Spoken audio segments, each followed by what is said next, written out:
সবাইকে স্বাগত দীপ্ত সংবাদে। সাথে রয়েছে দোলা ডলরের। শুরুতেই জানাবো সংবাদ শিরোনাম। বৃষ্টিতে বাড়ছে বিভিন্ন নদ নদীর পানি, অনিশ্চয়তায় তিস্তা পাড়ের হাজারো মানুষের জীবন। চট্টগ্রামে শিশু ধর্ষণ মামলার আসামি এক কিশোর, 10 বছরের আটকাদেশ দিল আদালত। চাঁপাইনবাবগঞ্জে আটকে আছে পুশিনের শিকার 4 ভারতীয় নাগরিক, আইনি জটিলতা।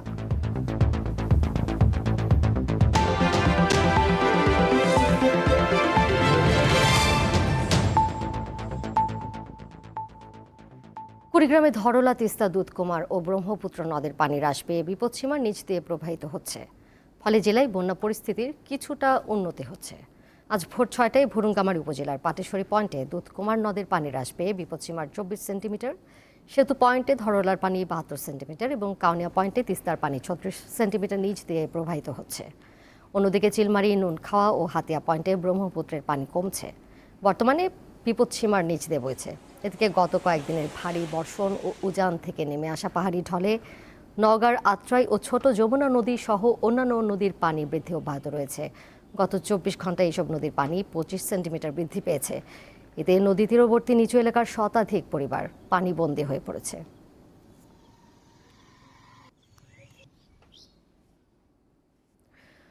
উত্তরের জনপদে প্রবাহিত তিস্তা নদী কখনো আশীর্বাদ, আবার কখনো অভিশাপ।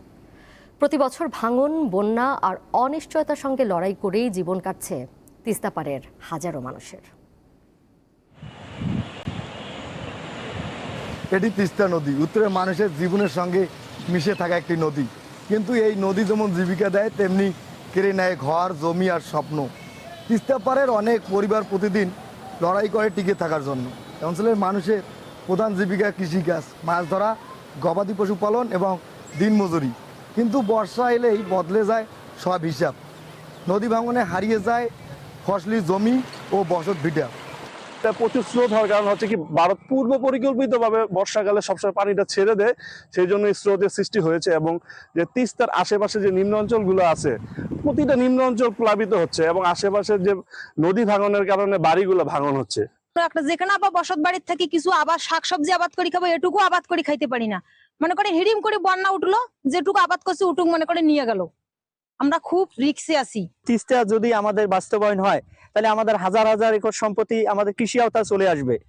গরু, বাছুর, ছাগল, ছেলি, মানুষ, দুনুষ সব রাস্তায় আসেন, রাত যায় তো রাস্তার কাটেন দেখবি। বন্যার সময় আমাদের চুলে ডুবে যায়, রান্না বান্নার সমস্যা হয়। তাছাড়া আমাদের এমন সময় হয় আমরা ঘরেও থাকতে পারি না। এখন যে পরিস্থিতি, আমাদের 1 সপ্তাহের মধ্যে আমাদের এখান থেকে চলে যাওয়া লাগবে। এই ভিডিওতে আমি যে যাবো যে কোথায়, আমি নিজেও বলতে পারতেছি না। বিশেষ করে যখন আমাদের পানির প্রয়োজন, তখন আমরা পানি পাই না। আর যখন আমাদের পানির প্রয়োজন নাই, তখন এই তিস্তায় এত বেশি পানি আসে, যেটা আমাদের শুধু উপকার নয়, আমাদের অনেক ক্ষতি করে।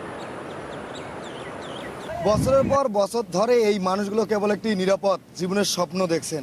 অনেকের প্রত্যাশা, তিস্তা মহাপরিকল্পনা বাস্তবায়িত হলে নদী ভাঙন কমবে, কৃষিতে শেষের সুযোগ বাড়বে এবং বদলে যাবে তিস্তা পাড়ের মানুষের জীবন ও জীবিকা। এখন তাদের একটাই চাওয়া, নদীর সঙ্গে যুদ্ধ নয়, নদীকে ঘিরেই নিরাপদ ভবিষ্যৎ। তিস্তা লাখো মানুষের জীবন ও জীবিকার অংশ। তাদের এই দীর্ঘদিনের সংগ্রাম কতটা বদলাবে, সেটি এখন দেখার অপেক্ষা। আমরা মিঠু, দীপ্ত সংবাদ, তিস্তা, নীলফামারী। যাচ্ছি পরের প্রসঙ্গে। জুলাই গণ অভ্যুত্থানের দ্বিতীয় বর্ষপূর্তি উপলক্ষে মাসব্যাপী কর্মসূচি ঘোষণা করেছে জাতীয় নাগরিক পার্টি এনসিপি। প্রথম দিনে রাজধানীর রায়ের বাজারে অভ্যুত্থানের শহীদদের গণকবর জিয়ারত করেন দলটির নেতারা। বুধবার দুপুরে রায়ের বাজার কবরস্থানে জুলাই গণ অভ্যুত্থানের শহীদদের গণকবর জিয়ারত করতে যান তারা। কবর জিয়ারত শেষে এনসিপির আহ্বায়ক ও জাতীয় সংসদের বিরোধী দলীয় চিফ হুইপ নাহিদ ইসলাম বলেন, জুলাই গণ অভ্যুত্থানের 2 বছর হয়েছে, কিন্তু গণ অভ্যুত্থানের কাঙ্ক্ষিত দেশ এখনো পাওয়া যায়নি। এ সময় জুলাই স্মৃতি জাদুঘর খুলে দেওয়ার দাবি জানান তিনি। বাস্তবায়ন, গণভোটের রায় বাস্তবায়ন করে সরকারকে প্রমাণ করতে হবে সরকার জুলাই গণ অভ্যুত্থানের পক্ষে আছে, জুলাই গণ অভ্যুত্থানের সাথে আছে। এবং জুলাই গণ অভ্যুত্থান জাতীয় জাদুঘর, যেটা সেই জাদুঘর খুলে দেওয়া হচ্ছে না। 5ই আগস্টের মধ্যে জুলাই জাতীয় জাদুঘর খুলে দিতে হবে, না হলে জনগণ নিজেরাই সেই জাদুঘর কিন্তু খুলে নেবে এবং নিজেরাই সেই জাদুঘরে যাওয়ার ব্যবস্থা করবে। গণভোটের রায় বাস্তবায়ন না হয় রাজনৈতিক সংকটের সমাধান হচ্ছে না বলে মন্তব্য করেছেন জামায়াত আমির ও বিরোধী দলীয় নেতা ডাক্তার শফিকুর রহমান। বুধবার সকালে জাতীয় সংসদের এলডি হলে বাজেট পরবর্তী সাংবাদিকদের সাথে মতবিনিময় সভায় তিনি কথা বলেন। এ সময় তিনি আরও বলেন, জনগণ সংবিধান সংস্কারের ম্যান্ডেট দিয়েছে, সংশোধনের না। কোনো দলের স্বার্থে আইন হোক তা বিরোধী দল চায় না। 2026-27 অর্থ বছরের বাজেট নিয়ে জামায়াত আমির বলেন, বড় বাজেট দেওয়া অপরাধ নয়, তবে এটি বাস্তবায়ন করার সক্ষমতা এবং দুর্নীতি রোধ করাই সরকারের জন্য বড় চ্যালেঞ্জ।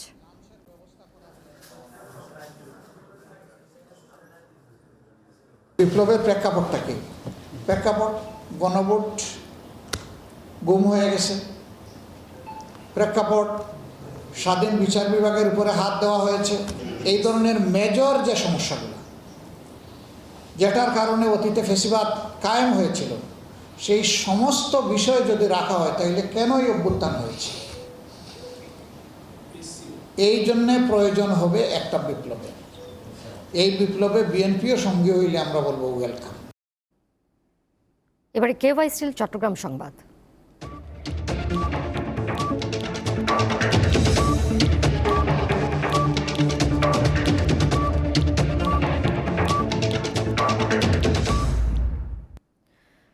চট্টগ্রামের শিশু ধর্ষণ মামলার আসামি এক কিশোরকে 10 বছরের আটকাদেশ দিয়েছে আদালত। চট্টগ্রামের নারী ও শিশু নির্যাতন দমন ট্রাইব্যুনাল 2-এর বিচারক মোহাম্মদ সাইফুর রহমান এই রায় দেন। 2021 সালে ফটিকছড়িতে 14 বছর বয়সী এক কিশোরী ধর্ষণের শিকার হয়। সে সময় অভিযুক্তের বয়সও 18 বছরের কম থাকায় তাকে শিশু আইনে বিচার করা হয়। ধর্ষণের ঘটনায় ভুক্তভোগীর একটি পুত্র সন্তান হয়, যদিও শিশুটি 1.5 বছর পর মারা যায়। শিশুর ডিএনএ পরীক্ষায় অভিযুক্তই জৈবিক পিতা হিসেবে প্রমাণিত হয়। আদালত এই রায় দেয়।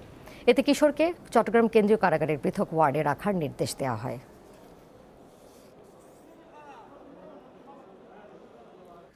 মার্কিন যুক্তরাষ্ট্রের সাথে বাংলাদেশের ব্যবসায়িক সম্পর্ক ভবিষ্যতে আরও দৃঢ় হবে বলে আশা ব্যক্ত করেছেন চট্টগ্রামের ব্যবসায়ী নেতৃবৃন্দ।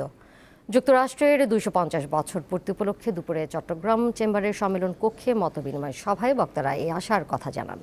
এর আগে মার্কিন যুক্তরাষ্ট্রের 250 বছর পূর্তি উপলক্ষে কেক কেটে উদযাপন করা হয়। এই সময় যুক্তরাষ্ট্রের কমার্শিয়াল কাউন্সিলর পল ফ্রস্ট, ডেপুটি পলিটিক্যাল এবং ইকোনমিক কাউন্সিলর ডেভিড মু, চট্টগ্রাম চেম্বারের সভাপতি আমিরুল হক সহ চেম্বারের পরিচালক ও ব্যবসায়ী নেতারা উপস্থিত ছিলেন।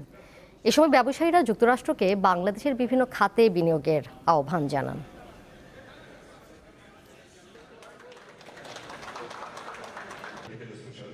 ভারতের দিল্লির কাগজ কুড়ানো পশ্চিমবঙ্গের বীরভূমের 6 নাগরিককে বাংলাদেশে পুশিনের পর দীর্ঘ আইনি প্রক্রিয়া শেষে এখনও 4 জন চাঁপাইনবাবগঞ্জে আটকে আছেন। মানবিক কারণে আদালত তাদের জামিন দিলেও এবং দিল্লির সুপ্রিম কোর্ট তাদের ফিরিয়ে নেওয়ার নির্দেশ দিলেও বাংলাদেশ সরকারের উচ্চ মহলের চূড়ান্ত নির্দেশনার অভাবে আটকে আছে তাদের নিজ দেশে ফেরা।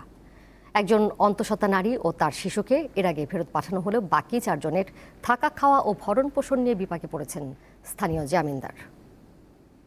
পশ্চিমবঙ্গের বীরভূম জেলার বাসিন্দা এই নাগরিকরা জীবিকার তাগিদে থাকতেন দিল্লিতে।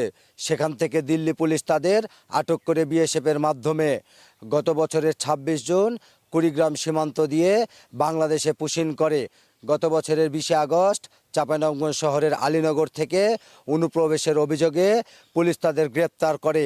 4 জন গত 6 মাস ধরে আটকে আছেন চাঁপাইনবাবগঞ্জে।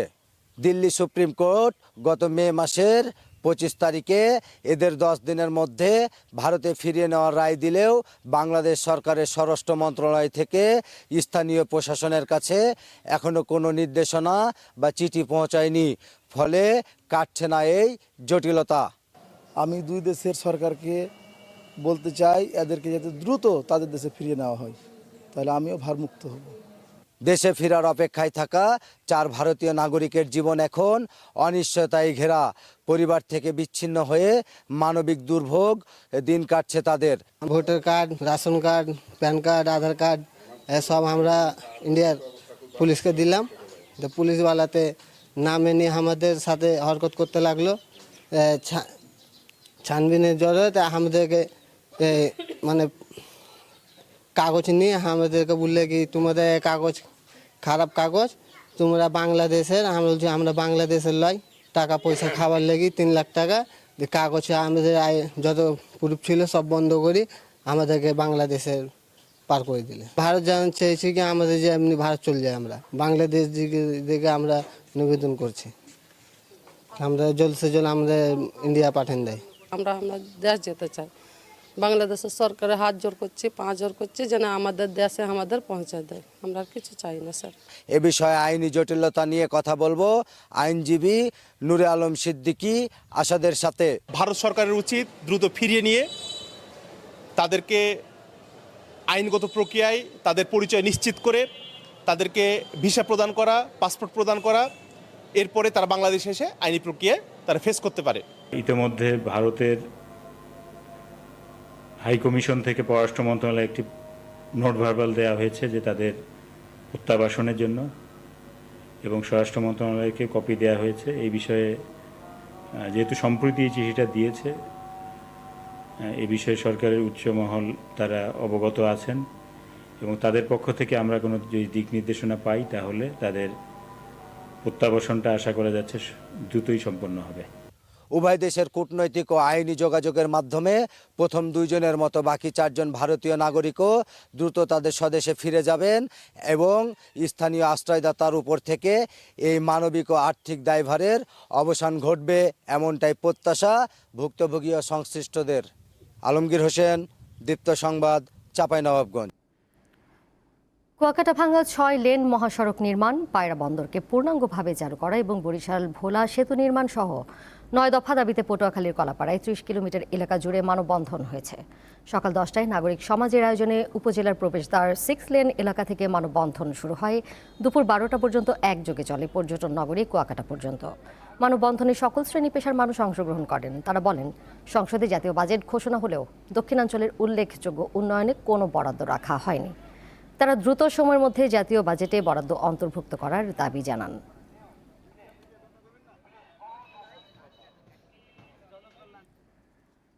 ফরিদপুরের ভাঙ্গায় পূর্ব শত্রুতার জেরে 2 গ্রামবাসীর মধ্যে সংঘর্ষে গুলিতে সুমন নামের এক যুবক নিহত হয়েছেন।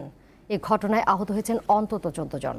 মঙ্গলবার রাত 8:30টার দিকে ভাঙ্গা বাস স্ট্যান্ড এলাকায় পৌরসভার হাসামদিয়া ও পূর্ব সদরদির 2 দল গ্রামবাসীর মধ্যে এই সংঘর্ষ শুরু হয়।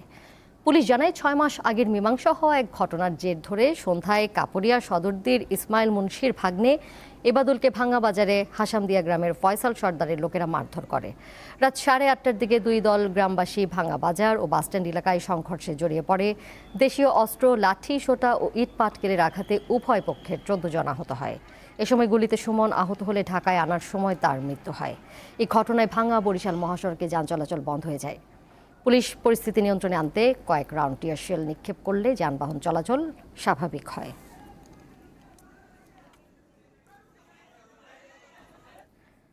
আন্তর্জাতিক প্রসঙ্গ, ভেনেজুয়েলায় ভয়াবহ জোড়া ভূমিকম্পে নিহতের সংখ্যা বেড়ে 1943 জনে দাঁড়িয়েছে। এছাড়া আহত হয়েছেন 10,000-এরও বেশি মানুষ। কয়েক হাজার মানুষ এখনও নিখোঁজ রয়েছেন। দেশটির জাতীয় পরিষদের সভাপতি হোর্হে রড্রিগেজ জানিয়েছেন, ভয়াবহ এই ভূমিকম্পে প্রায় 59,000 ভবন ক্ষতিগ্রস্ত হয়েছে বা সম্পূর্ণ ধ্বংস হয়ে গেছে। রাজধানী কারাকাস সবচেয়ে বেশি ক্ষতিগ্রস্ত হয়েছে। বিধ্বস্ত ভবনের নিচে আটকে থাকা মানুষদের উদ্ধারে উদ্ধারকর্মীরা কাজ চালিয়ে গেলেও সীমিত সক্ষমতার কারণে অনেক এলাকায় এখনও পৌঁছানো সম্ভব হয়নি। মার্কিন সংবাদ মাধ্যম CNN জানিয়েছে, ভবন ধসে পড়ার প্রায় 24 ঘন্টা পর থেকেই ধ্বংসস্তূপ থেকে দুর্গন্ধ বের হতে শুরু করে। সময়ের সঙ্গে সেই দুর্গন্ধ আরও তীব্র হয়েছে। তবুও নিখোঁজ স্বজনদের আশায় বহু মানুষ এখনও ধ্বংসস্তূপের পাশেই অপেক্ষা করছেন।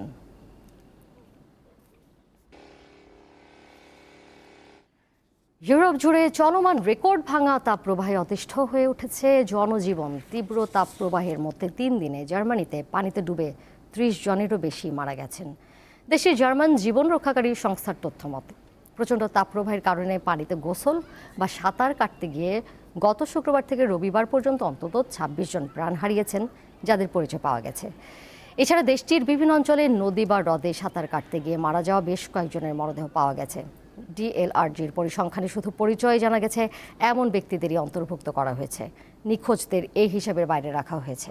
এদিকে জার্মানির আবহাওয়া দপ্তর জানিয়েছে, প্রায় 4 দিন ধরে তীব্র তাপপ্রবাহের পর তাপমাত্রা কিছুটা কমে সাময়িক স্বস্তি মিলেছে। তবে 10 থেকে 12 জুলাই পর্যন্ত তাপমাত্রা আবারও বেড়ে যাওয়ার পূর্বাভাস দেওয়া হয়েছে। বিশ্ব স্বাস্থ্য সংস্থা সতর্কবার্তা দিয়েছে, এটি কেবল শুরু। সামনের গ্রীষ্মগুলো আরও কঠিন ও অসহনীয় হবে।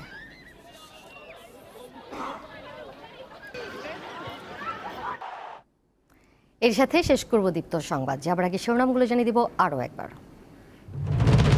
বৃষ্টিতে বাড়ছে বিভিন্ন নদ নদীর পানি, অনিশ্চয়তায় তিস্তা পাড়ের হাজারো মানুষের জীবন। চট্টগ্রামে শিশু ধর্ষণ মামলার আসামি এক কিশোর, 10 বছরের আটক আদেশ দিল আদালত। চাঁপাইনবাবগঞ্জে আটকে আছে পুশিনের শিকার 4 ভারতীয় নাগরিক, আইনি জটিলতা।